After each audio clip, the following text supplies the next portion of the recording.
Good evening and welcome to the Newshour Agenda. I'm Madhavdas. Viewers, the political face-off over the Congress manifesto continues to escalate.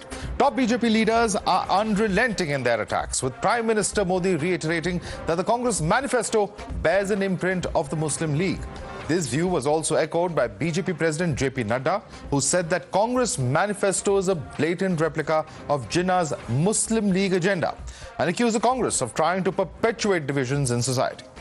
Congress खुलकर बांटो और राज करो के खेल पर उतर आई है। कांग्रेस ने अपना जो घोषणा पत्र निकाला है उसमें भी मुस्लिम लीग की भाषा लिखी गई है। क्या ये आपको मंजूर है? ये देश स्वीकार करेगा? मैंने कांग्रेस के मैनिफेस्टो को देखा, मुझे आश्चर्य हुआ कि यह कांग्रेस पार्टी का मैनिफेस्टो है या मुस्लिम लीग का मैनिफेस्टो। जिस मुस्लिम लीग ने 1929 में धर्म के आधार पर आरक्षण की बात कही थी, आज उसी बात को कांग्रेस पार्टी दोहरा रही है। BJP drawing a parallel with Muslim League left the Congress party fuming. The Congress party moved Election Commission against Prime Minister's statements. Hitting back at BJP, Congress President Mallikarjun Kharge reminded of pre-independence period, saying that in early 1940s, Modi Shah's ideological ancestors formed the government with Muslim League in Bengal. The rest of the Congress also rallied together, saying that BJP was back to Hindu-Muslim narrative ahead of the polls. Shyama Prasad Mukherjee Jansangh के स्थापक जो थे, हिंदू महासभा के अध्यक्ष थे और वो मुस्लिम league के साथ उन्होंने गठबंधन की सरकार बनाई थी बंगाल में। तो आज कांग्रेस की बात करते हैं, ये हमेशा विभाजनकारी राजनीति अपनाते हैं। 10 साल के बाद बजाय अपना काम गिनाने के, 10 साल के बाद बजाय अपना रिपोर्ट कार्ड दिखाने के, नरेंद्र मोदी आज भी हिंदू मुसलमान की बात कर रहे हैं। आज इलेक्शन कमीशन के सामने हमने रखी हैं, उसमें कुछ हमारी पुरानी आपत्तियां थी जिस पर अभी हम संतुष्ट नहीं हैं। जो उन्होंने बात ये कही है हमारे मैनिफेस्टो के बारे में कि झूठ का पुलंदा है, इसका हमें बड़ा दुख है, उसका कटाक्ष कर सकते हैं। लेकिन ये कहना कि एक राष्ट्रीय स्तर की पार्टी जो हमारे राष्ट्रीय आंदोलन में सम्मिलित रही, वो ऐसा झूठ का पुलंदा अपने मैनिफेस्टो में लिखेगी। The fact that the BJP has so much spare time that they will read manifestos from an organization that ceased to be relevant in this country at the point of independence tells you a lot about the BJP. In order to prove its point, the BJP has pulled out from the archives Muslim League Manifesto of 1936. Citing the document, they claim that the Muslim League had promised to protect Sharia-based personal laws, just like Congress promises to safeguard freedom to follow one's personal laws. The BJP says both Muslim League in 1936 and Congress in 2024 have promised to fight against majoritarianism. BJP further alleged that both Muslim League and Congress have promised special scholarships and jobs for Muslims only. This leads us to the question that we're asking tonight. Is the Congress manifesto divisive in nature, or is the politics around it? You're watching the News Hour at 10. Debate number 1 on Times Now. Super Prime Time. For more on this, let's go across to our guest. With us is Tuhin A, spokesperson of the BJP, with us here in the studio. We have also Ratan Sharda, author, joining us. Tehseen Poonawalla, political analyst, is with us. Ghanshyam Tiwari, spokesperson of Samajwadi Party, is with us. Also with us on the show is Ravi Srivastava, political analyst. Let me start with you first, Tehseen. First question. The direct dig that the Prime Minister has taken, that the Congress is bearing the Muslim League's thinking and the remainder dominated by leftists, disconnected with the aspirations of India. Is Congress party denying this appeasement charge that's coming in from the BJP? Madhav, thank you so much for having me on the show. At a time when the Congress is talking and its document talks about delivering justice, it's a justice document because anywhere across the nation you go, people are feeling the heat of injustice. They are delivering a justice document and there are 5 basic tenets of it. Jobs and employment for youth, women empowerment, there is social justice, there is something for small traders, small businessmen, freedom from tax terrorism. When they're talking about these issues, all the Prime Minister and the BJP can do is Hindu-Muslim. Now that begs the question, why are they so desperate about it? They're desperate because the word guarantee that the Honorable Prime Minister is using, copied from the Congress manifesto of Karnataka where the word guarantee came in. He knows he's not delivered. Has everyone got a pakka makan? No. Has everybody got 15 lakhs in their bank account? No. Has everyone got 2 crore jobs a year? No. He's delivered nothing. Has the bullet train come? No. Because he knows 10 years they have no record of delivery, the justice that is going to be given out by the Congress has got the BJP worried. But more importantly, the fact that they're going to even monitor and investigate demonetization. They're going to investigate the scams that have happened. Justice to federal state, the federal structure. These guys are rattled. Every southern state is today going to court. Every chief minister. They're not giving the GST dues. There's tax terrorism in the country. Now, I'll ask one question for your viewers and I'll end it. The Congress in its manifesto promises civil union for the LGBTQ community. Lesbians, gay, bisexual. One, does the BJP stand by? Two. Tehseen, we're wearing way off subject. I'm talking about the Muslim League. I'm talking about the Muslim League. If they were appeasing Muslims, how would this come in?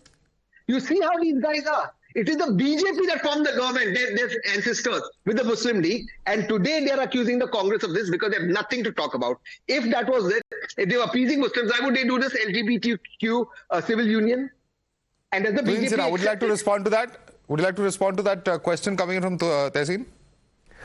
Well, good evening, Madhav. Good evening, everybody. Well, you know, if you read the Congress manifesto, 13 times there is reference of minorities and not a single time the reference of majority. The only time majority is referred is by way of majoritarianism. That is how much they despise the majority community. Now, Tehseen keeps spreading this lie that, you know, we had that Shyama Prasad Mukherjee had a tie-up with Muslim League. Let me, for the sake of your audience, clarify this once and for all, that the tie-up was with Fazlul Haq, who broke away from Muslim League because he had serious differences with Jinnah, and he formed an independent party called the Krishak Praja Party. So, you know, the alliance was not with Muslim League, but with the enemy of Muslim League. Now, coming back to the point, Congress at this point of time has an alliance with IUML. Who was the founder of this IUML? The same man, M. Muhammad Ismail, who was the Chennai president of the then Muslim League of Jinnah. So I don't think, you know, Tehseen should deflect it upon us. Fact is that from 2011 onwards, when they unsuccessfully tried to bring in the communal violence bill, which by default would have assumed that the onus for all riots is upon Hindus, Congress has shown its anti-Hindu character time and again. Just last week, when Rahul Gandhi filed his nomination papers from Wayanad, he did not even have the courage to carry the Congress flag because IUML had opposition to it. So that is the condition of Congress today. They are at the mercy of IUML in Kerala. All right. Okay, Tehseen wants to respond to you. Tehseen, the question is this. The question is that somewhere or the other, the politics of the Congress party has been, you know, stamped with this kind of appeasement. That's the charge that BJP repeatedly makes. And a lot of the committee recommendations, in fact, are actually present in the Sachar committee, which also, of course, has been controversial. Several of these statements, whether it's talking about, you know, special scholarships, whether it's talking about giving assistance to youth, whether it's talking about the economic empowerment, the question is, why should all of this be focused only on any one group? Why not generally for the whole of society is a question that they're asking. The BJP spokesperson spoke about everything except the guarantees promised 10 years ago. They used the word jumla. Ye to jumla tha. So they no answer. So they go to Hindu-Muslim. Now forget the past. Let's forget the past. They also formed a government in Punjab with Muslim League, but let's leave the past. Don't want to embarrass them. Let's talk today about the present and the future. What is the word minority? Madhav, you come from the great state of Karnataka. You could not know Hindi and be a linguistic minority in Delhi. It's possible. You do know Hindi, but I'm just saying, you could be a sexual minority. You could be a differently abled minority. The word minority encompasses people of different parameters. It is not a word for Muslim, but yet the only thing the BJP spokesperson spoke about is Muslim. When I talk about giving the right to apprenticeship to youngsters, 1 lakh a year. When I talk about giving women from poor backgrounds 1 lakh a year, today the widow pension is 400 rupees. 400 rupees. If you're giving that woman 1 lakh rupees, is this not justice? They don't want to talk about it because they know they can't deliver it. When you're talking right to apprenticeship, because of the unemployment. They don't want to talk about it. When you're talking about the federal structure to be strengthened, so states don't have to go to court to get their GST dues, they don't want to talk about it. So the only thing they can talk is Muslim, Muslim, Muslim. Okay, Leave Muslim out and answer these questions. Okay, Tehseen, incidentally, I'm from Kerala, not from Karnataka, although I've spent a lot of time working over there in Karnataka. But yes, let me bring in Tuhin on that point. Tuhin, they have approached the Election Commission today, and you saw what the Congress leader said. They're saying that these comments are completely not justified, that this is nothing but an attempt at polarizing, because we have said nothing wrong in our manifesto. Madhav, please respond to that. Very surprising and very amusing that Congress is being the crybaby. They should answer it politically. You know, only when you don't have a political response to it will you run to the Election Commission. But fact is, you may recall that I have been saying this for the last 2 years, that Congress has in fact been behaving like the new Muslim League.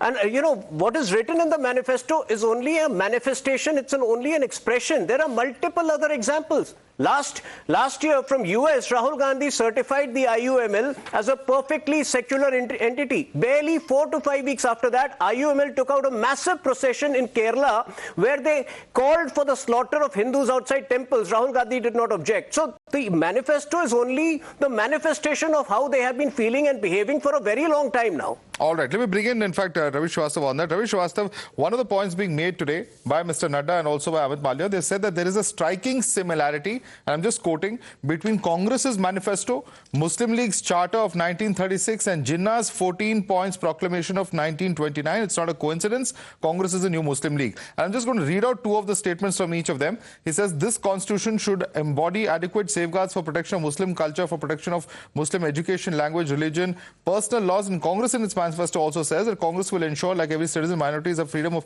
choice, dress, food, language, personal law. Particularly for minorities, why should there be similar provisions to what Jinnah had promised is a question that they are asking. Ravi.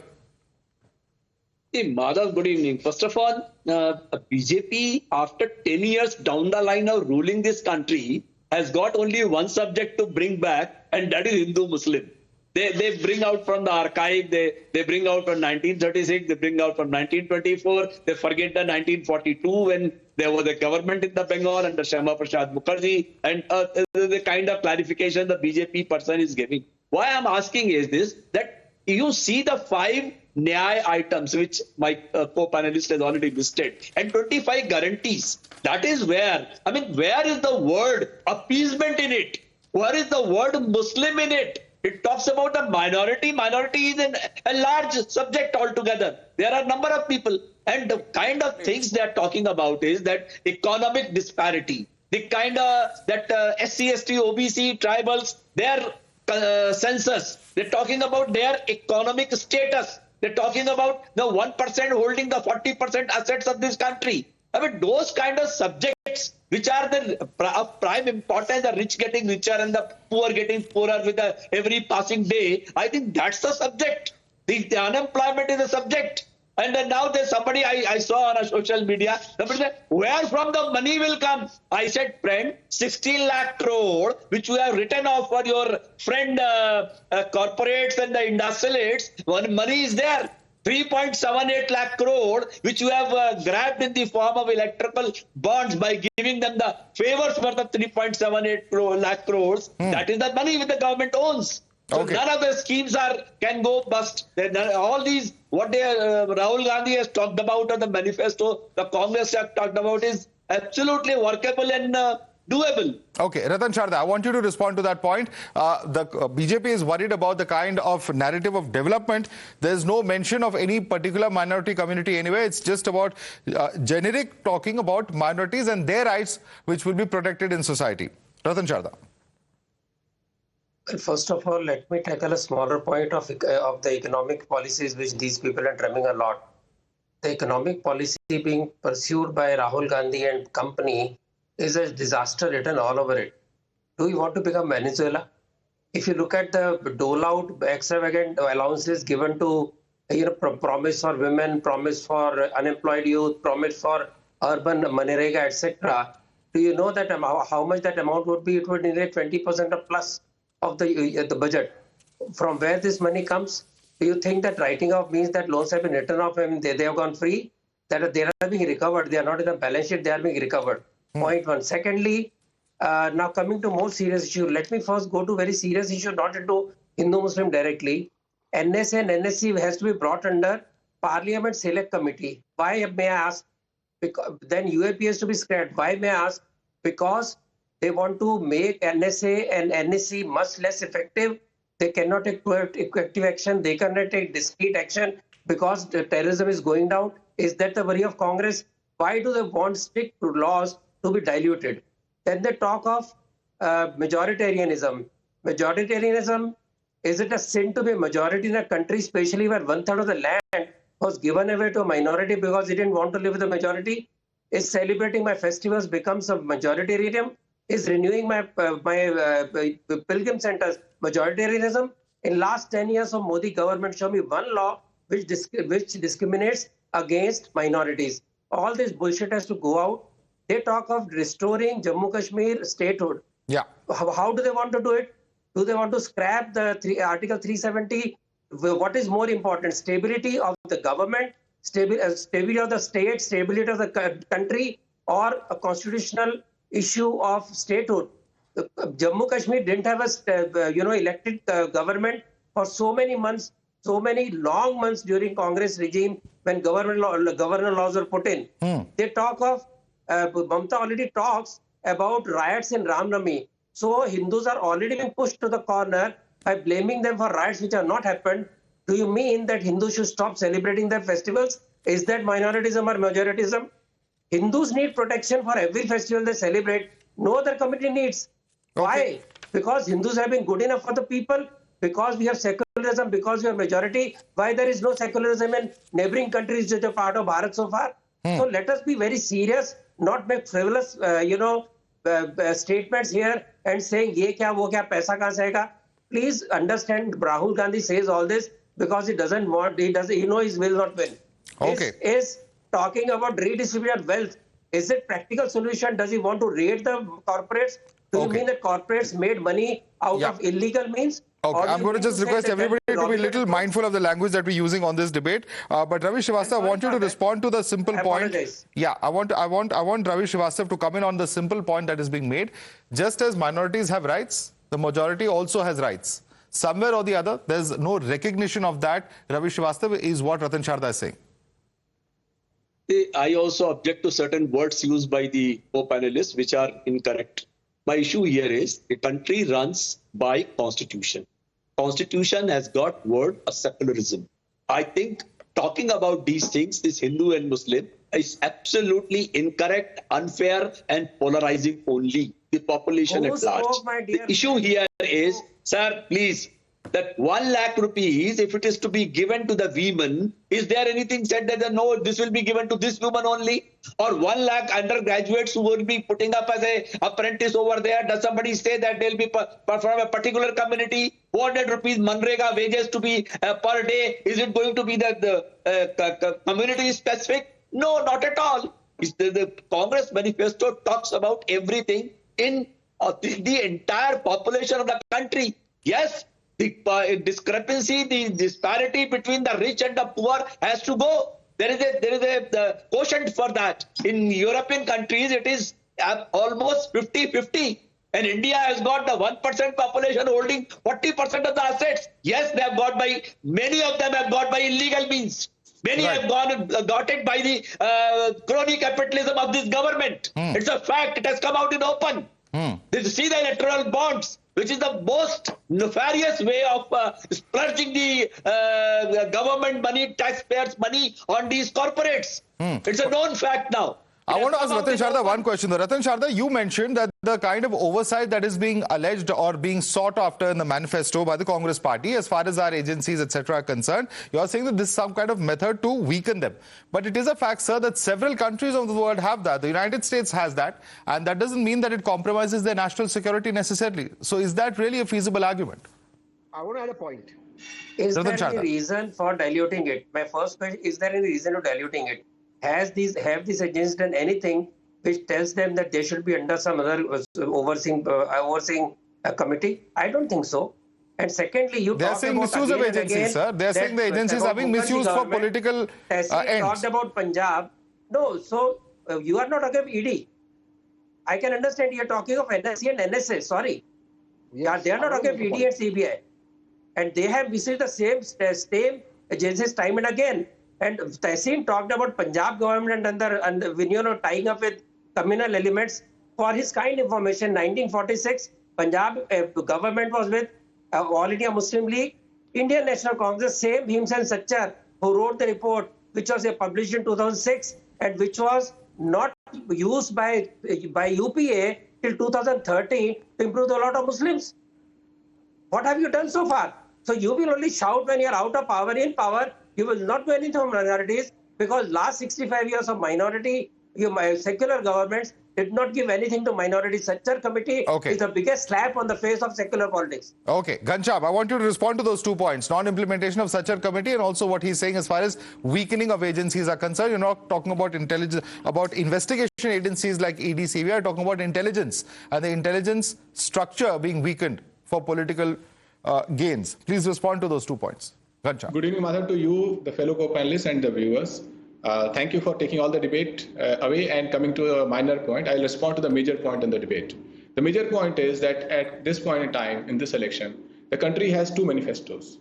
One is the manifesto, that is the Natwar Lal ka manifesto or Mungeri Lal ka manifesto, that says कि हर साल 2 करोड़ रोजगार मिलेंगे, 100 दिन में काला धन आ जाएगा, हर किसान की आय दुगनी हो जाएगी, हर परिवार को घर मिलेगा, देश में सबका साथ सबका विकास होगा, बेटी बचाओ बेटी पढ़ाओ होगा, संविधान की रक्षा होगी. ये नटवर लाल या मुंगेरी लाल का मैनिफेस्टो था, क्योंकि कभी साकार नहीं हुआ. And then there is a manifesto of India Alliance parties that are saying that every student who becomes a youth must find a job in our country and the government must guarantee and work, because we have 83% unemployment thanks to Mr. Modi. There's a manifesto that questions electoral bond, which is as per former BJP national spokesperson Dr. Parakala Prabhakar, that it is the greatest, biggest scam in the world. What is the source of this 80% unemployment, sir? What is the source that you're quoting this?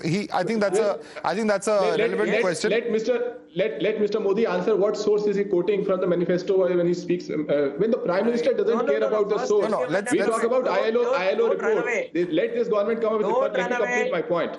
In electoral bond, the biggest scam in the world, as per the former BJP spokesperson, it is the responsibility of India Alliance when it forms the government that all these thugs in this scam of Chandalo Dhandado, where companies who did not have balance sheet power still donated, where companies who were posed by ED still donated, all those people are put behind bars. This is the responsibility of India Alliance parties when they put together a manifesto, and the responsibility that जिन लोगों ने देश की बेटियों का अपमान किया है, जो आज भारतीय जनता पार्टी के सांसद बने हैं, जिनको मोदी जी समर्थन करते हैं, जो मोदी जी का परिवार है, इन सभी लोगों के साथ न्याय किया जाना चाहिए और उन बेटियों के साथ भी न्याय किया जाना चाहिए. मणिपुर में जिस तरीके से देश का संविधान तार-तार हुआ है, the new government. Sir, you wanted us to not veer off the subject, and now you're veering fully off the subject. But you've asked 3-4 important points relating to unemployment, electoral bonds, and Manipur. Quick response from. I'll answer to both. First to Mr. Ravi Srivastava. Like many opposition panelists and leaders, I think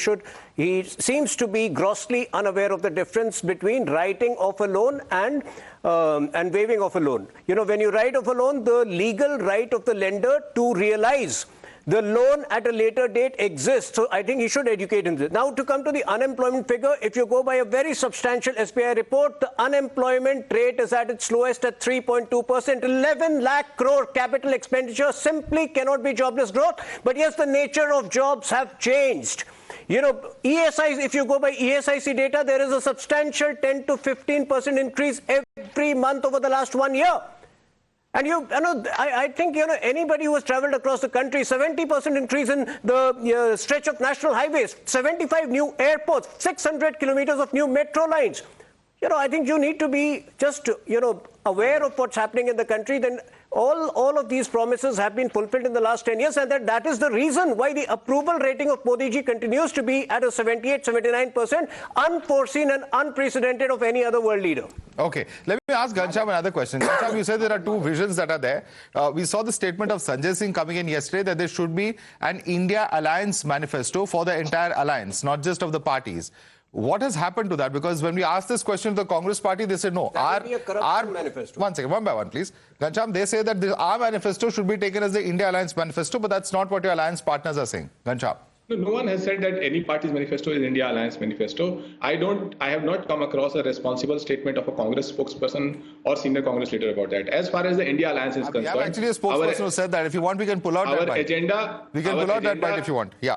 Our agenda is transparently put. The India Alliance agenda is jobs, is harmony, is the constitution, is the power of women, is the freedom of press, is ensuring that the Chandalo Dhandado model should be interrupted in this country. We want a Padha Likha Prime Minister in the country who could respond to people, address press conference, and we don't want a Natwar Lal Ka manifesto to run on this country again and again, where the youth are fooled, women are fooled, the constitutional bodies are hijacked. That is what we have today.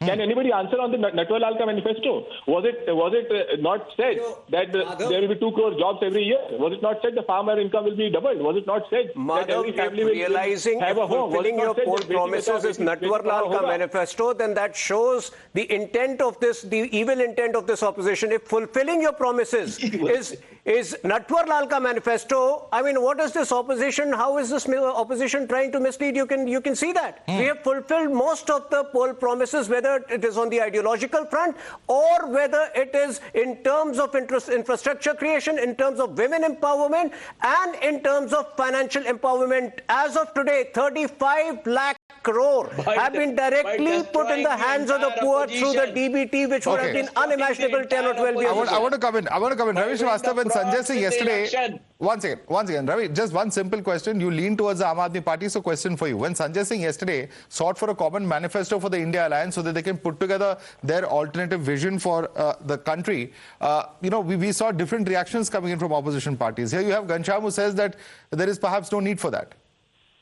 Where are we to, who are we to believe? No, Madhav, there is absolutely no need for that.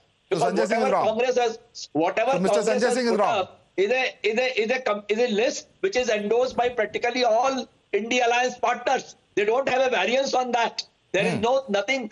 Somebody can add more on it, but there is nothing falling short of. So all these points, they are the really which are the bugging the minds of the people. My friend says 16 lakh crore is not written off. Please don't talk technically. 16 lakh crore rupees has gone from the taxpayers' money of this government. That money is lost. Simple. What you have recovered, you tell me, you give me the data. How much have you recovered? Nothing. So please don't make a tall claim on that. 16 lakh crore is a false figure. 3.48 lakh crore has been given as a crony capitalism to these people against the electoral bonds. It's a fact. BJP is not denying it. Mr. Srivastava is asking how much have we recovered. Not to respond to that. Mr. Srivastava is asking. Okay, you've asked a question, sir. Let him respond to you. Mr. Srivastava is asking how much have we recovered. The answer is more than 10 lakh crore. The NPAs are at its lowest. State, government banks which were running into perennial losses are now reporting record profits. How is it happening? Because NPAs have been concluded, NPAs have been fixed once and for all. Which you have looted. Okay. I want to bring in another aspect of this, Tehseen, another aspect of this that we've seen reaction coming in from the BJP. They're saying that these repeated promises of caste census are nothing but an attempt to divide the Hindu community. Why not talk about a UCC if you want equal rights for all citizens and for the entire society to develop? Tehseen. So fantastic. I actually wanted to come on the caste census. Does the BJP have the guts on this show to say that they will not do the caste census? Remember, Rajnath Singh ji on the floor of Parliament has promised this nation not once, not twice, but thrice, caste census will be done by BJP. In 2011, he said that, post 2014, whichever government comes to do it, he then said it will be done in 2018. They've again said it should have been done in 2021, which they didn't do it. Where is the caste census? Release the caste census data of 2011. Please do it. As the BJP opposing it? Then I want Ratan Sharda to come in on this. Ratan Sharda. My simple question is, when the caste census done by UPA government, why it was not released by UPA government? I'll answer that. Forget about BJP. What did Congress do with the caste census? What did Congress do with such a committee? I'll answer that. Oh, please tell me. Go ahead. On national TV. Please may I answer that? This is a lie on national TV continuously spoken about the Congress. In 2011, when the caste census was done, it was released in 2013. Rajnath Singh ji got up on the floor of the House, said there could be errors and discrepancies. Whichever is the new government should do it. This is on the floor of Parliament. Whichever government came, it was supposed to. Hold on, don't interrupt me. Rajnath Singh ji has promised it in 2018. Where is the data? Congress didn't do it, they went out of power. Release it now. Release it. Okay. Yeah, Ratan Sharda. Yeah, Ratan Sharda. You did a guts to implement Sachar committee. You did a guts to release the figures of census. Were you afraid of Rajnath? Were you afraid of Rajnath Singh? Were you so weak? Now coming to Padha Likha PM, the person continuously keeps on saying Padha Likha PM. What did his Padha Likha CM do in UP? Why is losing continuously? In his Raj there is nothing but mayhem, nothing but Gundaraj, nothing but riots. So that is the Padha Likha you want. In case of electoral bonds, out of 14,000 crores, 6,000 into BJP. Okay. Where did the other bonds go? All these parties. So why did you go for that? Okay. Completely out of time on this debate. We'll have to wrap it there. I'd like to thank Ratan Sharda as well as Ghanshyam Tiwari, Ravi Srivastava for joining us. In fact, Ghanshyam stays with us for debate number 2 as well. Thanks so much to Ravi Srivastava and Ratan Sharda for joining us on this debate.